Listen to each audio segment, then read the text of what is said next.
Saudara-saudara, kita akan membaca firman Tuhan. Saya persilakan Bapak Ibu membuka Alkitab yang ada di tangan kita masing-masing. Kita akan membaca dari 2 Korintus pasal 6. 2 Korintus pasal 6 ayat 1 sampai dengan ayatnya yang ke-11.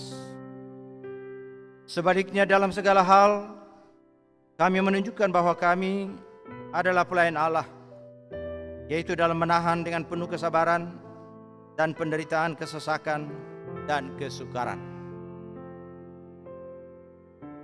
Bapak Ibu yang dikasihi oleh Tuhan Yesus Kristus, tema yang diberikan untuk kita pada hari ini adalah sabarlah dalam penderitaan, kesesakan dan kesukaran. Saudara sekalian, kita masih teringat, masih jelas dalam ingatan kita peristiwa jatuhnya pesawat Sriwijaya Air SJ182 hari Sabtu tanggal 9 Januari 2021. Pada waktu itu penerbangan dari Jakarta menuju ke Pontianak. Bapak Ibu, di tengah-tengah suasana duka yang mendalam seperti ini, ternyata ada juga cerita-cerita yang menarik, cerita yang dramatis. Sana disebutkan ada sekitar 6 cerita dramatis. Kalau Bapak Ibu tidak keberatan, saya mau mengangkat satu sebagai bahan pendahuluan bagi kita, untuk kita mengerti khotbah kita pada hari ini. Ada seorang saudara bernama Paulus Julius Kollo. Bapak Ibu sekalian, sesungguhnya saudara ini hendak berangkat dari Makassar. Dia berangkat dari Makassar menuju ke Pontianak. Tetapi oleh karena tidak ada penerbangan langsung dari Makassar ke Pontianak, maka dia harus terbang lebih dahulu ke Jakarta, transit di Jakarta. Baru nanti dari Jakarta dia berangkat dengan pesawat Sriwijaya Air yang sama ke Pontianak. Bapak Ibu, dari Makassar menuju ke Jakarta, dia lolos dengan menggunakan rapid test. Persyaratan yang dibutuhkan untuk penerbangan belakangan ini. Tetapi yang menjadi persoalan di sini adalah ketika dia berangkat dari Jakarta menuju ke Pontianak, tidak bisa menggunakan hanya rapid test, harus swab. Wah, ini menjadi persoalan buat dia. Lalu di mana saya mau cari ini? Di mana saya mau mencarinya? Harganya juga begitu mahal. Bapak Ibu saudara-saudara sekalian, dia ditolak, tidak bisa melanjutkan penerbangan ke Pontianak. Tentu saja saudara sekalian dia menjadi kesal. Dia kesal, dia marah-marah. Dan sempat memprotes ke maskapai penerbangan. Dia bilang, mengapa tidak sejak di Makassar saja dibatalkan penerbangan saya? Kenapa sesudah di Jakarta baru dibatalkan? Tetapi akhirnya saudara sekalian, dia mengambil keputusan, dia naik kapal laut saja. Apa yang terjadi Bapak Ibu? Beberapa saat dia, kemungkinan setelah di atas kapal, dia mendengar atau dia ditelepon. Karena namanya ada di manifest penerbangan itu, dia ditelepon bahwa pesawat itu telah jatuh. Jatuh berkeping-keping dan hancur, termasuk manusia yang ada di dalamnya. Nah Bapak Ibu saudara-saudara sekalian, oleh karena dia tidak sempat naik di atas pesawat ini, tentu dia luput dari kematian. Dia luput dari kematian saudara sekalian. Dan dia tentu minta ampun kepada Tuhan. Kenapa Bapak Ibu? Karena sempat dia tidak sabar, dia tidak sabar pada waktu itu. Dia bersungut-sungut dan mempersalahkan orang lain. Saudara sekalian, padahal Tuhan sedang berbuat sesuatu mendatangkan kebaikan bagi dirinya. Tuhan sedang mendatangkan kebaikan bagi dirinya, dia luput dari kematian itu. Seharusnya Bapak Ibu ya, seandainya dia tahu bahwa akan terjadi seperti itu, dia harus sabar ya. Sabar dalam penderitaan, sabar dalam kesesakan, dan sabar dalam kesukaran yang terjadi dalam kehidupannya. Saudara-saudara yang dikasihi oleh Tuhan Yesus Kristus, pembacaan kita pada hari ini menjelaskan kepada kita bagaimana Rasul Paulus, kebetulan namanya sama ini Bapak Ibu, tadi Juga saudara tadi namanya Paulus. Yang kita bicarakan hari ini juga Rasul Paulus. Pembacaan kita hari ini menjelaskan kepada kita bagaimana Rasul Paulus mengalami banyak pergumulan, banyak pencobaan di dalam memberitakan Injil ini. Ya, banyak saudara sekalian mengalami penderitaan.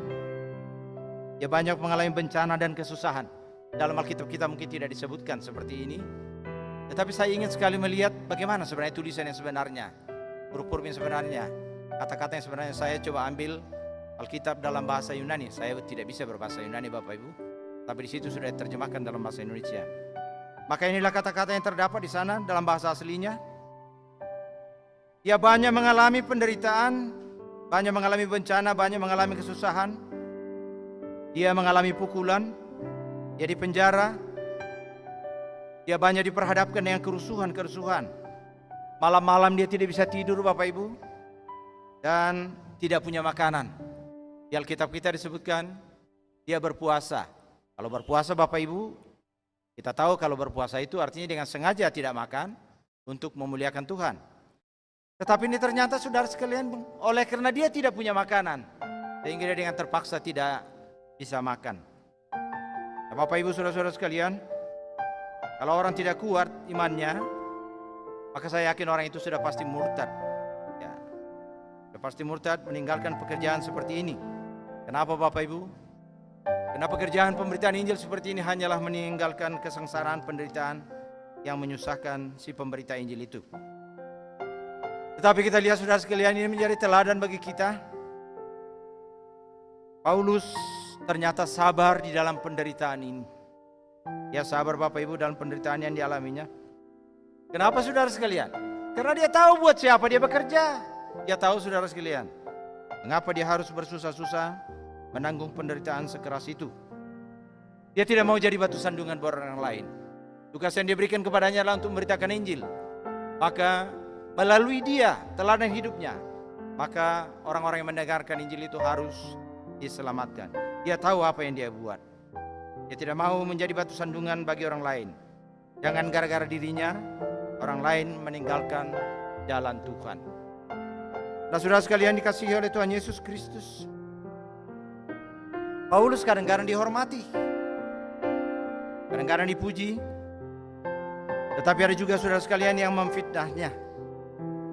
Meskipun Paulus itu sudah melakukan kejujuran dalam kehidupannya, bertindak jujur, tetapi saudara sekalian tetap saja ada yang menuduhnya sebagai pembohong. Dianggap tidak terkenal, tetapi nyatanya sungguh sangat dikenal orang lain.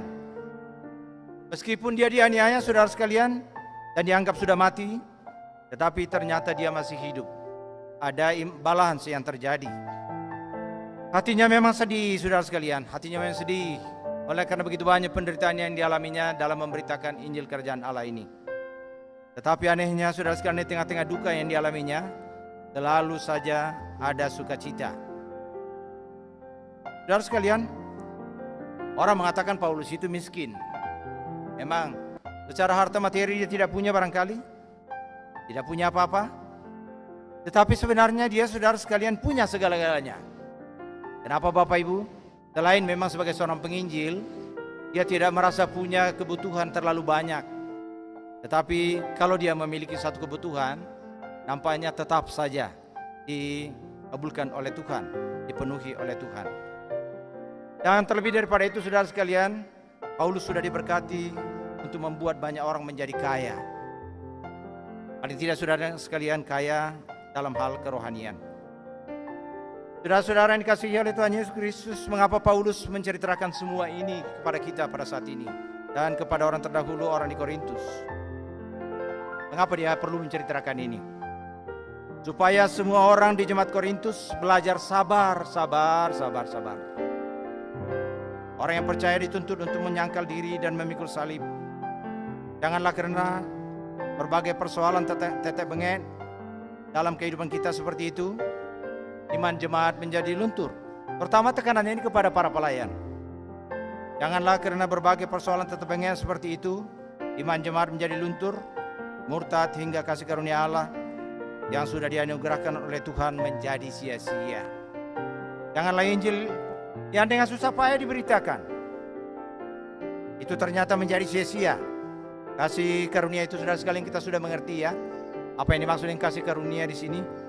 Kasih karunia itu adalah keselamatan yang sudah dianugerahkan kepada kita. Kasih karunia ini harus digunakan dan mampu untuk mengubah manusia yang mendengarkan itu. Karena itu orang percaya dan hamba-hamba Tuhan harus sabar, sabar dalam penderitaan dan kesukaran.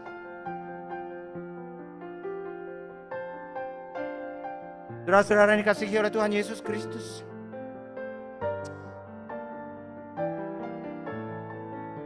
selaku orang percaya kepada Tuhan, kita semua ini adalah orang-orang yang sudah diselamatkan. Kita semua adalah orang-orang yang sudah diselamatkan. Atau paling tidak Bapak Ibu, saudara-saudara sekalian, keselamatan itu sudah ditawarkan kepada kita. Atau paling tidak seperti itu. Artinya saudara-saudara sekalian, jikalau keselamatan itu sudah menjadi milik kita, maka ketika kita mengakhiri tugas kita nanti di dunia ini, ketika kita sudah mati dari bumi ini, meninggalkan dunia ini, ada satu jaminan yang kekal yang diberikan kepada kita. Kita sudah mempunyai pengharapan yang pasti. Kita akan bersama-sama dengan Tuhan Yesus di rumah Bapa di surga yang kekal. Bukan saya yang mengatakan ini, tetapi Tuhan Yesus itu sendiri yang mengatakannya. Bagi setiap orang percaya ada janji, di mana aku berada, kata Tuhan Yesus, maka kamu pun berada. Tentu saja pada saat itu Tuhan Yesus ada di surga sana. Maka semua orang percaya pasti bersama-sama dengan Tuhan Yesus di surga, di rumah Bapa yang kekal. Bapak Ibu, sesungguhnya ini menjadi satu perkara yang sangat mensukacitakan. Betapa indahnya jikalau kita sesungguhnya sudah memiliki pengharapan seperti ini. Saudara-saudara, keselamatan ini adalah kasih karunia. Ini perlu kita ulang-ulang. Kasih karunia yang diberikan oleh Tuhan Allah kepada kita, yang diberikan secara cuma-cuma, gratis, tidak pakai bayar, tidak pakai pengorbanan. Bukan karena kebaikan kita, saudara sekalian, bukan juga karena kegagahan kita. Keselamatan yang kita peroleh ini hanyalah karena percaya, hanyalah karena mau menerima. Cuma itu saja yang bisa kita buat. Menerima Tuhan Yesus sebagai Tuhan dan Juru Selamat kita secara pribadi. Bapak Ibu sekalian, setelah kita menerima keselamatan ini, dan kita sudah orang yang diselamatkan, kita sudah diperdamaikan dengan Tuhan Allah. Sekarang yang menjadi pertanyaan bagi kita ya, yang ditanyakan oleh firman Tuhan pada hari ini, yang menjadi pertanyaan bagi kita adalah, yang pertama, saudara sekalian, apakah kasih karunia itu mampu merubah sikap dan perilaku kita sebagai orang percaya? Ini yang pertama. Apakah keselamatan yang sudah kita terima itu, yang sudah dianugerahkan oleh Tuhan kepada kita, mampukah keselamatan yang sudah kita terima itu, saudara sekalian, merubah karakter hidup kita, merubah sikap kita, merubah perilaku kita sebagai orang percaya?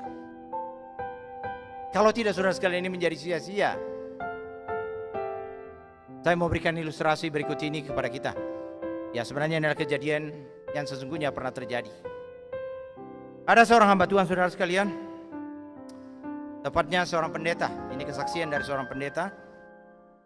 Pendeta ini bersaksi dengan terus terang bahwa meskipun dia rajin melayani, rajin berkhotbah ke sana kemari, rajin mengajar di dalam jemaat, saudara sekalian, tetapi tanpa sepengetahuan jemaat, dia mengaku bahwa ternyata hamba Tuhan ini juga rajin melakukan perbuatan dosa yang sangat menjijikkan. Sangat menjijikkan. Nah, saudara sekalian, dia rajin memberitakan firman Tuhan sama seperti ini. Dia rajin berkhotbah ke sana kemari, dia rajin mengajar, tetapi tanpa sepengetahuan jemaat. Saudara sekalian, menurut kesaksian dia juga melakukan perbuatan-perbuatan jahat yang sangat menjijikkan di belakangnya. Nah, Bapak Ibu sekalian, selain itu, dia juga menikah dengan seorang perempuan yang tidak seiman dengan dia. Maka sebagai akibat daripada kejahatan yang dilakukannya ini, saudara sekalian, terpaksa gereja mensiasatkan dia, tidak diperbolehkan lagi naik ke mimbar. Nah, Bapak Ibu, karena dia merasa dikucilkan, lalu dia pindah ke agama yang lain. Saudara-saudara, mengapa saya bercerita seperti ini kepada Anda? Meskipun Bapak Ibu tidak sama persis persoalannya ya, Di dalam pelayanan kami temukan Bapak Ibu, di tengah-tengah jemaat juga masih ada hal-hal seperti ini. Masih ada Bapak Ibu. Kasus seperti ini masih banyak terdapat dalam jemaat. Ada orang yang lupa Bapak Ibu. Bapak lupa siapa istrinya begitu. Itu. Siapa nama istrinya, siapa istrinya dia lupa. Ibu-ibu juga lupa siapa suaminya. Sering salah masuk kamar begitu, salah masuk kamar. Dia pikir itu kamarnya, lalu dia masuk padahal kamarnya orang lain gitu. Nah saudara sekalian, ada orang juga yang lupa Tuhannya siapa. Lupa Tuhannya siapa. Pada hari Minggu dia ingat bahwa Tuhannya adalah Tuhan Yesus Kristus. Tetapi pada hari lain nanti saudara sekalian tidak ingat lagi bahwa Tuhan yang harus disembahnya adalah Tuhan Yesus. Yang disembahnya adalah kuntilanak dalam kehidupannya. Masih banyak seperti ini Bapak Ibu. Sungguh mengherankan bagi kita. Nah seharusnya saudara sekalian orang percaya itu yang sudah diberikan anugerah keselamatan oleh Tuhan, yang sudah diselamatkan, seharusnya mengucap syukur. Dengan cara apa mengucap syukur saudara sekalian? Ada perubahan sikap tingkah lakunya dalam kehidupan ini. Perubahan karakter. Harus satu Bapak Ibu, antara perkataan kita dengan tutur kata, antara tutur kata kita, perkataan kita dengan pikiran kita, dengan tindakan kita harus sama. Tidak hanya perkataan kita indah kedengaran padahal dalam perbuatan kita nonsens. Seharusnya orang percaya yang sudah diselamatkan patutlah mengucap syukur, berterima kasih kepada Tuhan dengan cara menunjukkan teladan yang layak untuk dicontohi oleh orang lain. Supaya kita tidak menjadi batu sandungan bagi orang. Orang akan mengatakan kalau kita melakukan dosa dalam kehidupan kita, masa orang percaya seperti itu? Saya juga akan seperti ini. Nah Bapak Ibu sekalian, yang menjadi pertanyaan buat kita adalah, apakah Injil kasih karunia Allah itu berpengaruh dalam kehidupan saudara? Apakah keselamatan yang sudah diberikan oleh Tuhan itu berpengaruh dalam kehidupan saya atau tidak? Apakah itu mampu untuk merubah karakter hidup saya atau tidak? Mampu merubah karakter Bapak Ibu atau tidak? Saudara-saudara sekalian, orang yang masih hidup, orang percaya yang masih hidup di dalam dosa, orang percaya yang masih terus-menerus hidup dalam dosa. Bedakan Bapak Ibu ya, jatuh dalam dosa dengan hidup dalam dosa atau tinggal dalam dosa. Bedakan. Orang yang jatuh dalam dosa, kemungkinan kita semua bisa jatuh dalam dosa, tetapi orang ini segera bangkit kembali, minta ampun kepada Tuhan atas dosa yang lakukannya. Tetapi orang yang hidup dalam dosa, yang tinggal dalam dosa, saudara sekalian, adalah orang yang terus-menerus melakukan dosa yang sama itu. Adakah di antara kita, saudara sekalian, yang terus-menerus masih tinggal di dalam dosa sampai saat ini? Padahal kita rajin datang di gereja, mengaku bahwa kita adalah orang percaya kepada Tuhan. Bapak Ibu, orang percaya masih hidup dalam dosa bukanlah anak Tuhan, bukan. Orang-orang yang masih tinggal dalam dosa bukan anak Tuhan, bukan. Tepatnya dia ini adalah anak iblis. Jangan ada yang tersinggung. Anak iblis. Bapak Ibu, bisakah anak iblis? Anak iblis ini masuk di dalam surga? Tidak bisa Bapak Ibu, tidak bisa. Nah Bapak Ibu saudara-saudara sekalian, anak iblis itu tidak mungkin masuk dalam surga. Oleh karena itulah bagi mereka-mereka yang masih tercampur hidupnya sampai sekarang ini, datang kepada Tuhan tetapi tetap juga bergaul akrab dengan iblis, mari kita sadari Bapak Ibu, hari inilah yang dimaksudkan hari perkenanan itu. Hari inilah Tuhan memberikan keselamatan itu kepada kita. Hari ini waktunya sangat terbatas saudara sekalian. Saya berani mengucapkan ini Bapak Ibu karena saya juga melayani ini terus-menerus seperti ini ya. Aduh betapa repotnya memang. Tetapi ya sudahlah, karena itu merupakan satu tugas. Ini oleh karena itu diingatkan kepada kita. Saudara sekalian, jikalau masih ada di antara kita seperti ini, hari inilah hari perkenanan yang dimaksudkan oleh Tuhan itu. Hari perkenanan Tuhan ini saudara sekalian sangat terbatas. Mengapa kita katakan terbatas Bapak Ibu? Karena kita tidak tahu keselamatan diberikan oleh Tuhan itu kepada kita adalah pada waktu kita masih hidup. Kalau kita sudah mati tidak lagi Bapak Ibu. Sampai kapan kita hidup? Mungkin hari ini kita masih hidup, tapi besok tidak tahu kita. Oleh karena itu ketika ini diingatkan kepada kita, mari kita mengambil tindakan. Kita harus merubah karakter kehidupan kita. Kalau kita percaya kepada Tuhan, Mari sungguh-sungguh kita percaya tidak boleh bermain-main dengan ini. Bapak Ibu Saudara sekalian, memang banyak penderitaan ya. Untuk menjadi seorang anak-anak Tuhan itu banyak gangguan, banyak godaan, banyak penderitaan. Tetapi kita harus sabar dalam penderitaan itu, sabar. Diminta kepada kita supaya kita sabar. Sabar dan sabar. Nah saudara sekalian, yang kedua, yang terakhir, diminta kepada kita saudara-saudara sekalian, sabarlah dalam penderitaan, kesesakan, dan kesukaran, terutama ketika kita melakukan pelayanan. Jadi saudara sekalian, diminta kepada kita, sabarlah dalam penderitaan, kesesakan, dan kesukaran ketika kita melakukan pelayanan. Siapakah pelayan di antara kita? Semua orang percaya itu Bapak Ibu sekalian adalah pelayan di hadapan Tuhan.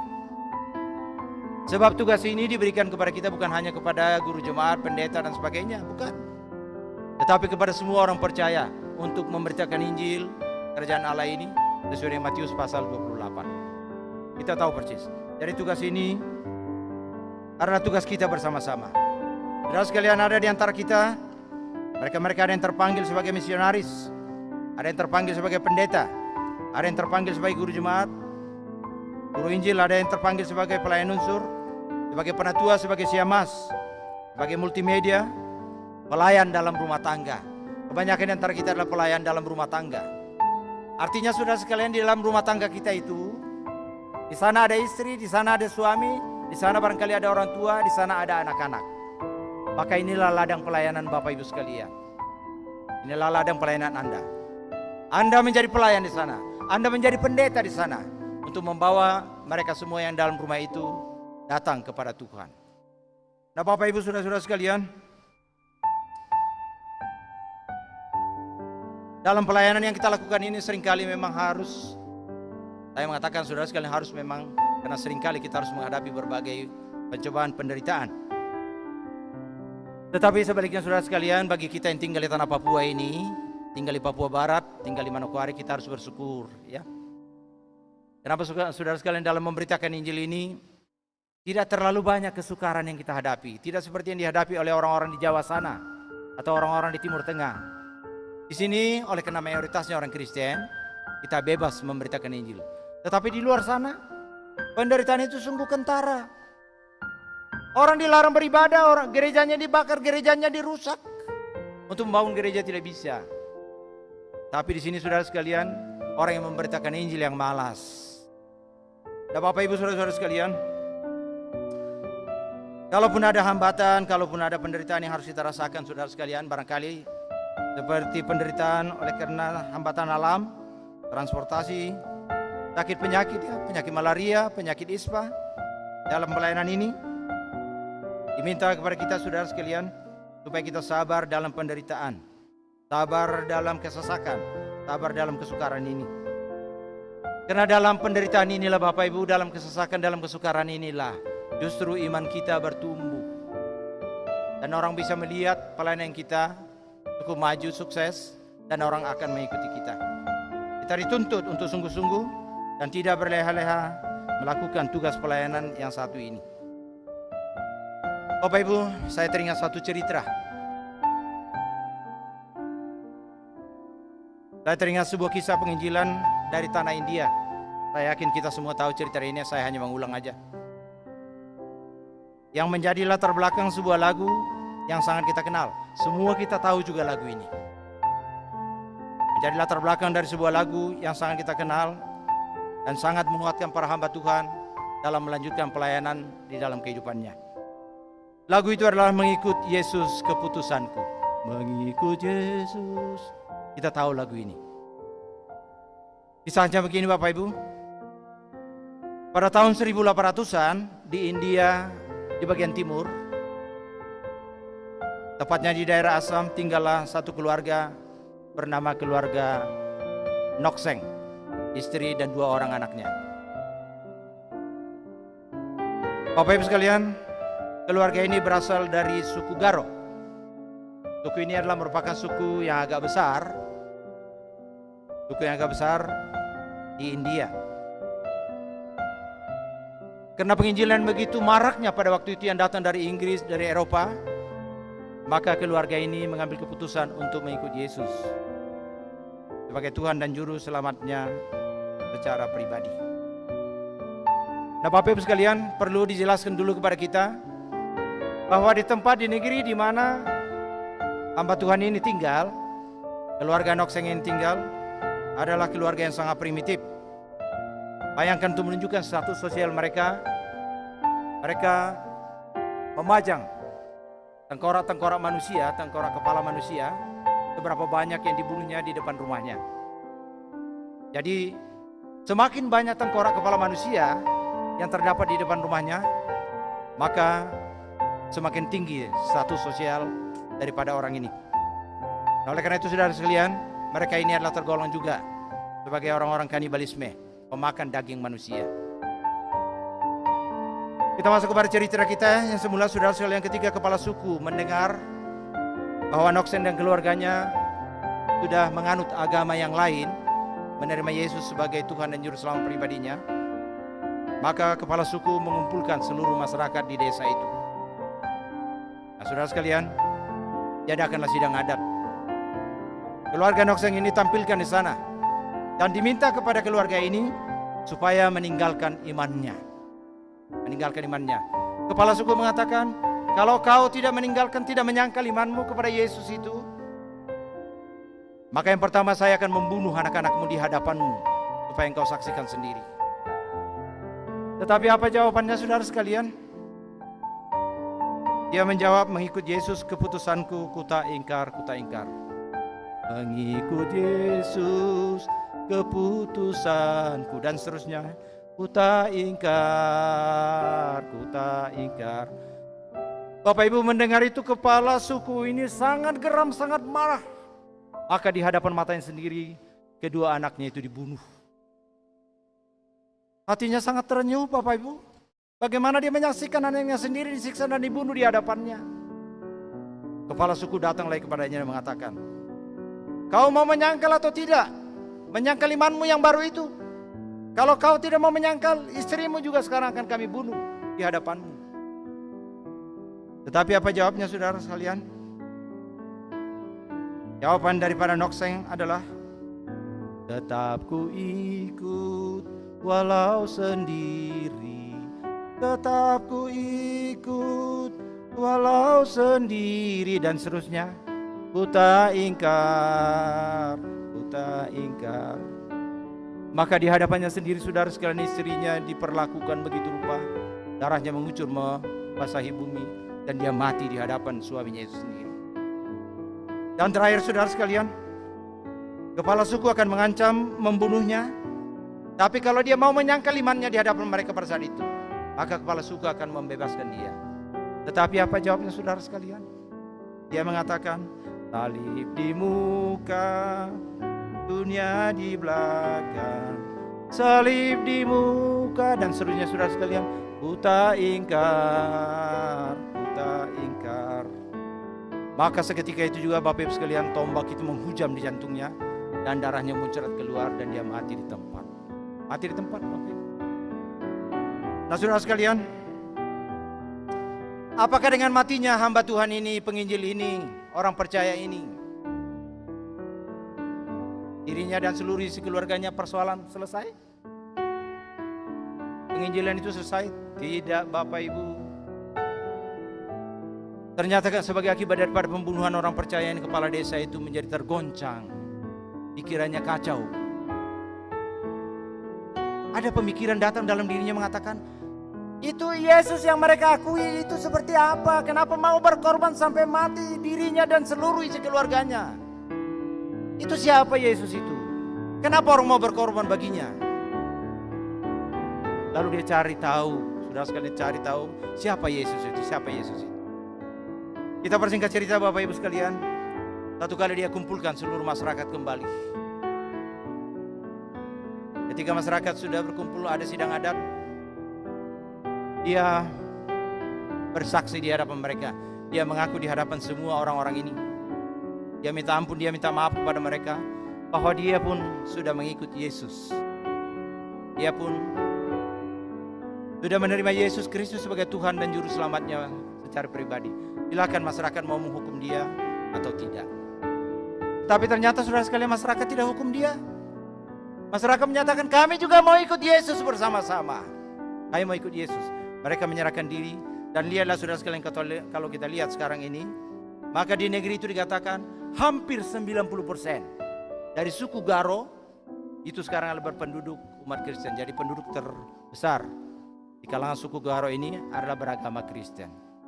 Ini gara-gara satu orang, satu keluarga yang rela mengorbankan diri, sabar dalam penderitaan, rela mati demi nama Yesus. Adakah di antara kita mau rela seperti ini, Bapak Ibu?